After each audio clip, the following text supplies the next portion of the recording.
Hello viewers, আসসালামু আলাইকুম। আজকে আমরা জানব মালয়েশিয়ার এয়ারলাইন্স ফ্লাইট ৩৭০ সম্পর্কে, যা হঠাৎ করেই নিরুদ্দেশ হয়ে গিয়েছিল, যার কোনো খোঁজ পাওয়া যায়নি। কি হয়েছিল বিমানটির সাথে? চলুন তাহলে জেনে আসি। মালয়েশিয়া এয়ারলাইন্স ফ্লাইট ৩৭০ বা MS-৩৭০ একটি নিয়মিত যাত্রীবাহী বিমান ছিল, যা ২০১৪ সালের ৮ই মার্চ মালয়েশিয়ার কুয়ালালামপুর থেকে চীনের বেজিং যাওয়ার পথে মাঝ আকাশে হারিয়ে যায়। কুয়ালালামপুর থেকে উড়ে যাওয়ার ঘণ্টাখানেক পর থেকেই নিরুদ্দেশ হয়ে যায় MS-৩৭০। আর তার খোঁজ পাওয়া যায়নি। MS-৩৭০ বিমানটি নিরুদ্দেশ হয়ে যাওয়ার পর ২০টিরও বেশি দেশ সেই বিমান খুঁজে বের করতে তৎপর হয়েছিল, তবে লাভ তেমন কিছুই হয়নি। প্রায় ১৬ দিন ধরে খোঁজার পরে ২৪শে মার্চ মালয়েশিয়া সরকারের পক্ষ থেকে জানা যায় যে চীন যাওয়ার পথে ভারত মহাসাগরের দক্ষিণাংশে বিমানটি সমুদ্রে ভেঙে পড়ে। যাত্রীরা কেউ বেঁচে নেই বলেও মালয়েশিয়ার সরকার জানিয়েছিল। MS-৩৭০ বিমানে ২২৭ জন যাত্রী এবং ১২ জন কর্মী ছিলেন। তাদের বেশিরভাগই ছিলেন চীনের বাসিন্দা। সে দেশের সরকার জানিয়েছিল, উপগ্রহ চিত্র দেখে জানা গিয়েছে সমুদ্রে পতনের আগে বিমানটি টানা ৭ ঘন্টা ভারত মহাসাগরের দক্ষিণাংশের দিকে উড়ে গিয়েছিল।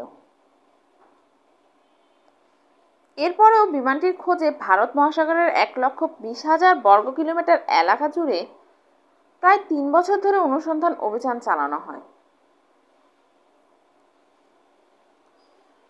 ২০১৭ সালের জানুয়ারিতে বিমানটির খোঁজে চলতে থাকা বিভিন্ন অভিযান বন্ধ করে দেয় মালয়েশিয়া সরকার।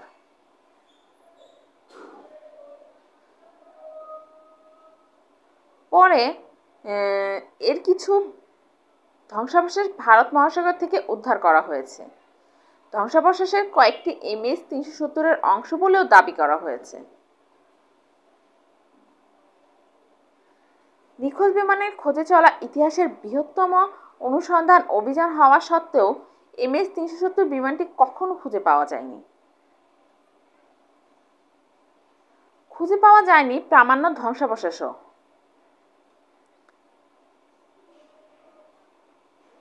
বিমানটা কি নিখোঁজ হয়েছিল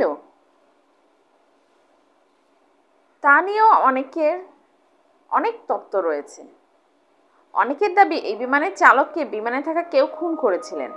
অনেকে আবার মনে করেন আত্মহত্যা করেছিলেন বিমান চালক।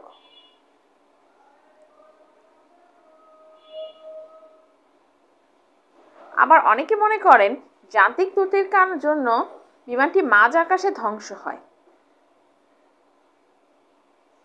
আবার অনেকে বিশ্বাস করেন বিমানটিকে অপহরণ করা হয়েছিল, যা বিমানে থাকা যাত্রী ও কর্মীরা কোনো অজানা কারণে অজ্ঞান হয়ে গিয়েছিলেন। কেউ কেউ মনে করেন বিমানের ভার অতিরিক্ত হওয়ার কারণে সেটি মাঝ আকাশে নিয়ন্ত্রণ হারায়। MS-৩৭০ বিমানটির খোঁজ না মেলায় চীনের বহু মানুষ মালয়েশিয়ার বয়কটের ডাক দিয়েছিলেন। তাদের অভিযোগ ছিল বিমানটি খুঁজে বের করার ইচ্ছা মালয়েশিয়া সরকারের নেই। MS-৩৭০ নিয়ে অনেক রহস্য তৈরি হয়েছে, তবে নিখোঁজ বিমান যাত্রীদের পরিবারের দাবি ওই যাত্রীরা এখনও বেঁচে রয়েছেন, কিন্তু কোনোভাবে যোগাযোগ করার পরিস্থিতি তাদের নেই।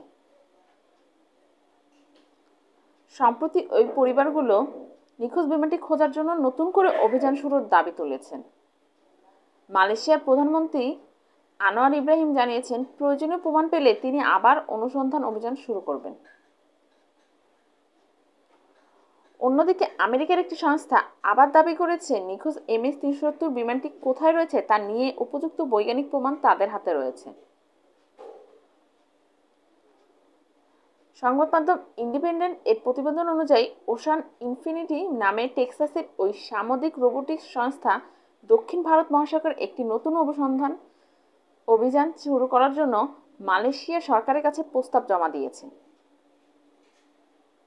ওই সংস্থা আরও জানিয়েছে তারা বিমানের ধ্বংসাবশেষ খুঁজে না পেলে মালয়েশিয়া সরকার থেকে কোনো টাকা নেবে না।